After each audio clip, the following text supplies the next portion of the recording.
मुलगा शाळेत नाही येतो, सगळं नॉर्मली करतो आणि काहीच नाही झालं. मुलाला सांगतो त्यानंतर मुलगा विचारतो की आई कुठे आहे.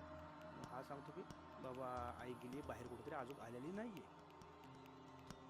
तो विचार करतो हे आजचं झालं, आत्ता सांगितलं, पण मुलांना मी नंतर नंतर काय सांगू, कसं सांगू. असे तर 4-5 दिवस जातात मित्रांनो. मुलगा 4-5 दिवसात एकदाही विचारत नाही की आई कुठे आहे. मुलगा शाळेत जातो, शाळेत नाही येतो. डेली रुटीन चालू झाले. 8 दिवसानंतर बाप विचार करतो, हा आईला का विचारत नाहीये. 8 दिवस झाला आई गायब आहे, हा विचारत नाहीये. डायनिंग टेबलवर जेवत असतात सगळे, तो आणि त्याचा मुलगा. मुलगा समोर बसलेला आहे आणि मुलगा असा नॉर्मली जेवतोय, काहीच नाही. बापाकडे बघून असं जेवतोय. बापाकडे बघतोय, खातोय, बापाकडे बघतोय, खातोय.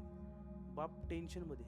बाप त्या पोराला विचारतो, अरे बाळा काय झालं, तू असा का माझ्याकडे बघतोय. त्यावेळेस तो सांगतो, बाबा गेले 8 दिवस मी तुम्हाला पाहतोय, तुम्ही आईला खांद्यावर घेऊन का फिरवताय.